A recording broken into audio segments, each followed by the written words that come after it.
सुस्वागतम। आज हम संस्कृत विषय के संस्कृत भारती भाग 3 कक्षा 7 का पाठ 4 गृध्र मार्जार कथा नामक पाठ को पढ़ेंगे। ये जैसा कि नाम से विदित है, गृध्र यानी गिद्ध और मार्जार यानी बिलाव। गिद्ध और बिलाव की कहानी है, ठीक है। लेकिन कहानी पढ़ने से पहले यहाँ नीचे मैंने आपको शब्दार्थ दिए हुए हैं। ये शब्दार्थ का अच्छी तरह से अध्ययन करना है और इसको याद करना है। फिर आप चैप्टर पढ़ने की कोशिश करेंगे ताकि अच्छी तरह से आपको ये समझ में आए। आपको चैप्टर पढ़ने से पहले एक मैंने एग्जाम्पल दिया हुआ है, अनुवाद कैसे करना है। इस तरह से आपको अनुवाद करना है। देखो सामने मैंने दिया हुआ है, एकस्मिन् पर्वते एक विशाल शामली वृक्ष आसीत। ये एक सेंटेंस है, उसी का मैंने उदाहरण लिया है चैप्टर का ही। इसमें मैंने जिस तरह से नीचे वर्ड मीनिंग लिखे हैं, आपको भी वैसे ही जो टफ वर्ड मीनिंग है, कठिन जो वर्ड मीनिंग है आपको नहीं आते हैं, वो इस तरह से लिख लेना है रफ में। देखो आपको कितना सीधा लगेगा। अनुवाद करना बहुत आसान होता है यदि मेरी तरह से आप करोगे तो। इसमें मैंने पूरा सेंटेंस है, उसमें कहीं जहाँ सीधे हैं उनको नहीं लिखा है और जो टफ है, कठिन है, उसका वर्ड मीनिंग उसके नीचे लिख लिया है। तो देखो एकस्मिन, इसमें मैंने एक पर कुछ नहीं किया है, यानी जिस पर मैंने कोई अंडरलाइन नहीं की है, हमें उसको खुद को बोलना है। और जिस पे अंडरलाइन है उस पे नीचे वाला जो उसका मीनिंग है उसको बोलना है।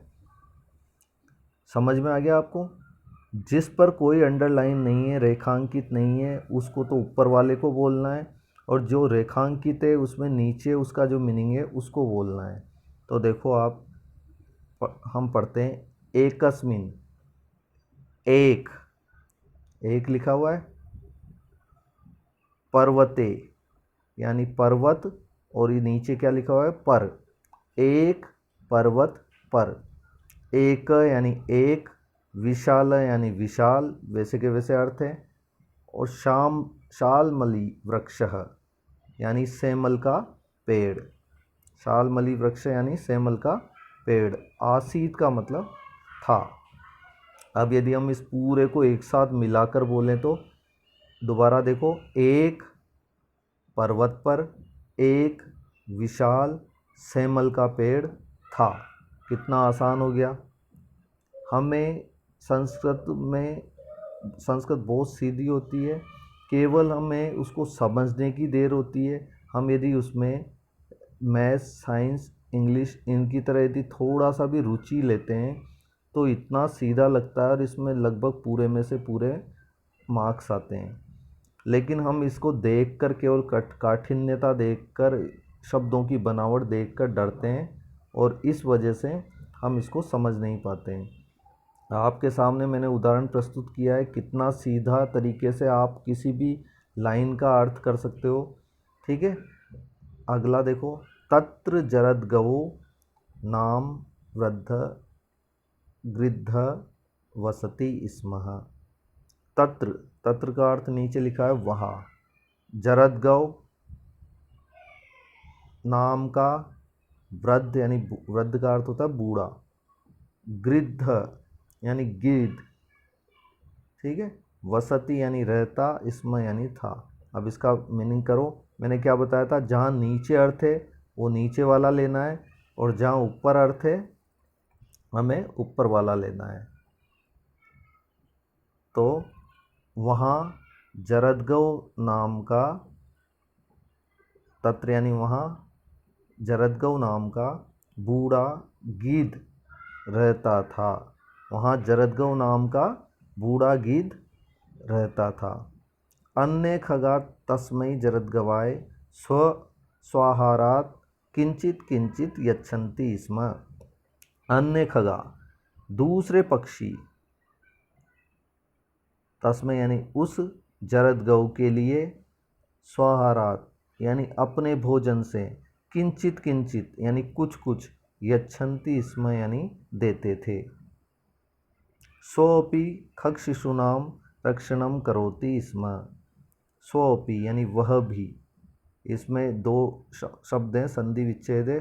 सह धन अपि, सह का मतलब वह, अपि का मतलब भी, वह भी खग शिशु नाम, खग यानी पक्षियों के, शिशु नाम यानी बच्चों को, वह भी पक्षियों के बच्चों की रक्षणम यानी रक्षा करोति स्म करता था। एकदा दीर्घकर्णो नाम एक मार्जार खग शिशून खादितुम तत्रागतवान। एक बार दीर्घकर्णो, दीर्घकर्ण नाम का, ये नाम है किसी का, है ना, दीर्घकर्ण नाम का एक मार्जार एक बिलाव, खग शिशून पक्षियों के बच्चों को, खादितुम यानी खाने के लिए, तत्रागतवान इसका संधि विच्छेद करेंगे, तत्र धन आगतवान यानी वहाँ आया। खादितुम, इसमें तुमुन प्रत्यय का प्रयोग हुआ है, खाद धातु है और तुमुन प्रत्यय, तुमुन का अर्थ के लिए अर्थ में होता है, तो खाने के लिए वहाँ आया। ये मैंने आपको एक बार अनुवाद करना सिखाया है। अब इसी के आधार पर हम शेष चैप्टर का, शेष पाठ का अनुवाद करेंगे इसके आगे से।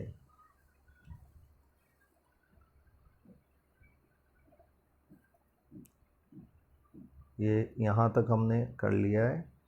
खग शिशून खादितुम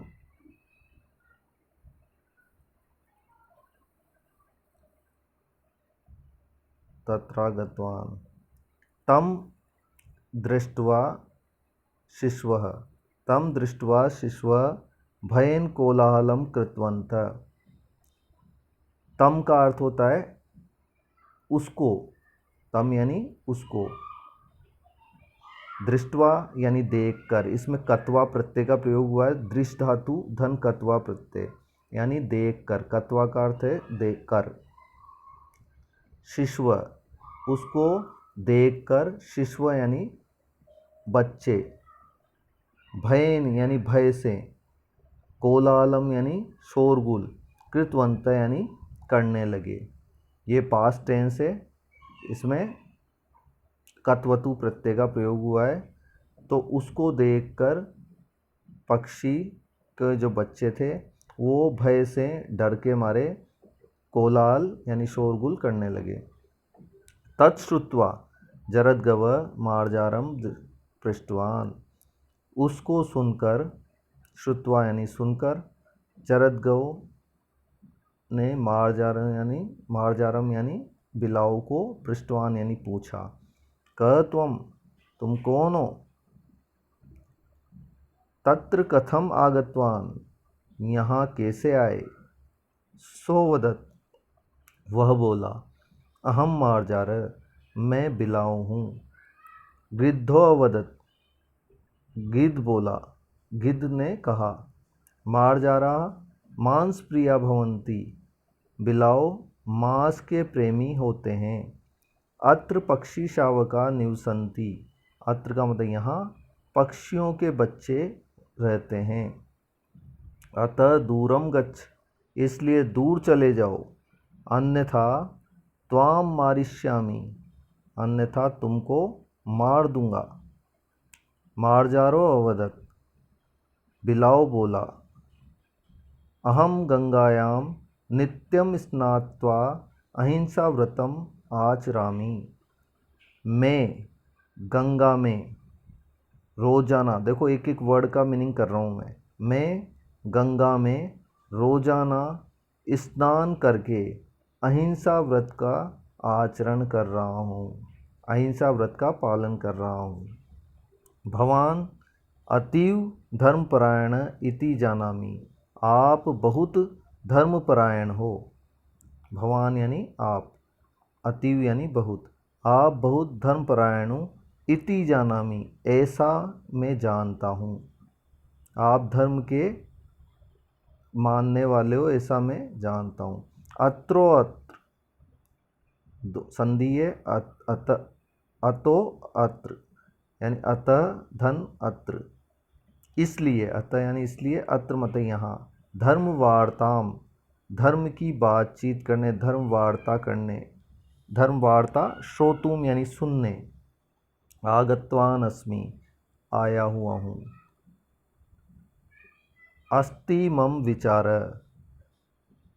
मेरा विचार है। मम यानी मेरा, विचार अस्ति का मतलब है। अहिंसा परमो धर्म, अहिंसा ही सबसे बड़ा धर्म है। किसी को न मारना ही सबसे बड़ा धर्म है। कौन बोल रहा है? बिलाव। ये उसको क्या कर रहा है? मिथ्यावाद बोल रहा है। किसको?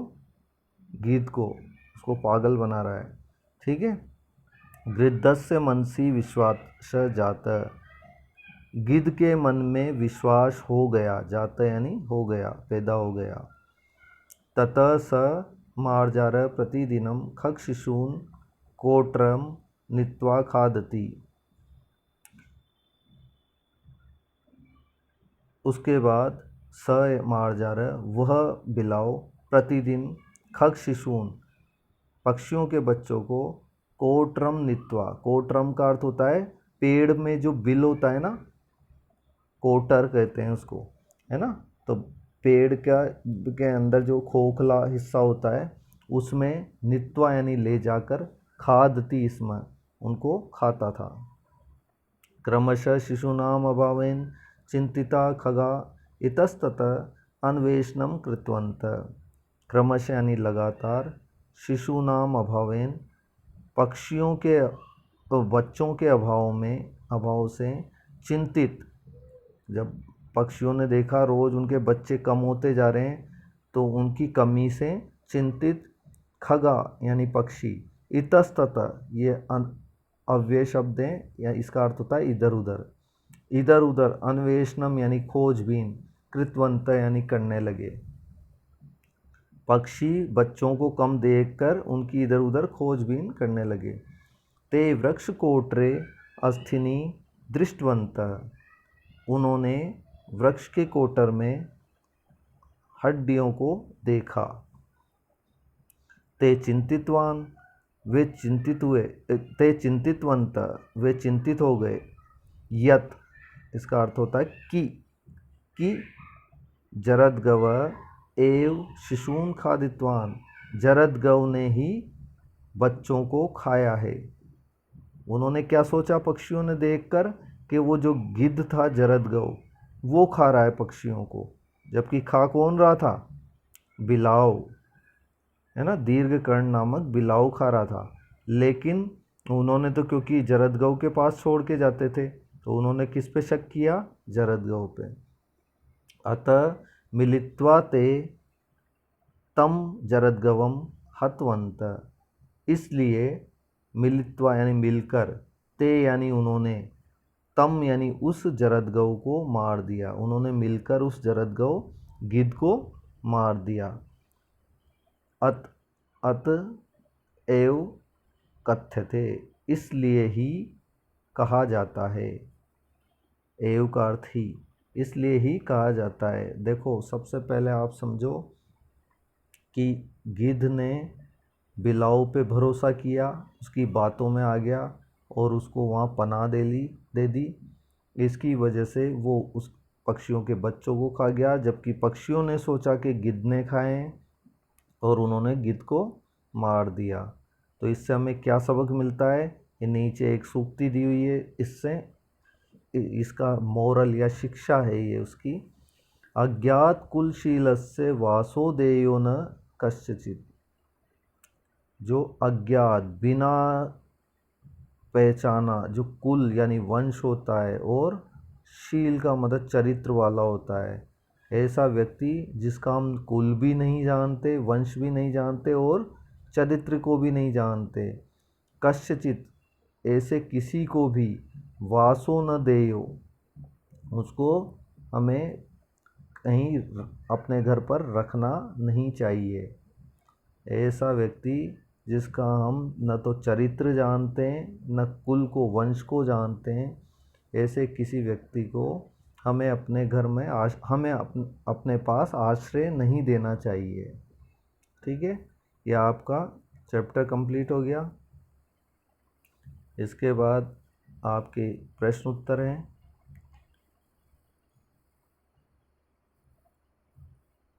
संस्कृत में उत्तर दो। ये क्वेश्चन पढ़ना है, इसका आपको उत्तर इसी में से देना है। पहले आपको इन प्रश्नों के उत्तर रफ कॉपी में लिखने हैं बिना देखें, फिर इसके नीचे मैंने आपको इसकी आंसर की भी दी हुई है, उस आंसर की से आपको वो उत्तर चेक करने हैं। इस तत्पश्चात आपको अपनी फेयर कॉपी संस्कृत की कॉपी में उसको देख कर करना है, फिर बिना देखे नहीं करना है, नहीं तो गलत होने का चांस है ना। देख कर करना है। अगला है संधि विच्छेद दी हुई है, इसमें एक एक वर्ड का हमें संधि विच्छेद करना है। इसके बाद निम्नलिखित वाक्यों को बहुवचन में बदलना है। तो बहुवचन में बदलने के लिए हमें कर्ता और क्रिया दोनों को ही बहुवचन में परिवर्तित करना पड़ेगा। इसमें उदाहरण भी दिया हुआ है, ठीक है। इसके बाद शब्द रूप लिखना है। जैसे पहला है खग का पंचमी विभक्ति, तो खग शब्द की पंचमी विभक्ति के रूप लिखने हैं। अगला 5th क्वेश्चन है फिल इन द ब्लैंक्स, रिक्त स्थान की पूर्ति करनी है पीछे के तीनों वर्डों में से एक सही वर्ड को छांट कर, ठीक है। इसके बाद निम्न शब्दों का 6 नंबर है, निम्न शब्दों का वाक्य गठन करें। ऐसा वाक्य बनाना है जिसमें ये एक एक शब्द आए, ऐसे 5 वाक्य आपको बनाने हैं। 7 संस्कृत में अनुवाद करें, इसका संस्कृत में ट्रांसलेशन करना है। ये नीचे आपकी आंसर की है, बस आपको ये ध्यान रखना है जिसका आंसर ऊपर उसमें एग्जाम्पल के तौर पे दिया हुआ है उसका इसमें नहीं मिलेगा। बाकी ये सारे, जैसे ये 3rd क्वेश्चन का ख से चालू है, यानी क उसमें लिखा हुआ है, यह आपका कंप्लीट इसमें आंसर की दी हुई है। आपको इससे कॉपी में इसे उतार लेना है और समय पे इसको चेक करवा लेना है। और आपको इसकी हिंदी करने की भी कोशिश करनी है, चैप्टर की हिंदी करने की आपको कोशिश करनी है। इस तरह से आपका ये चैप्टर कंप्लीट हो गया है। धन्यवाद।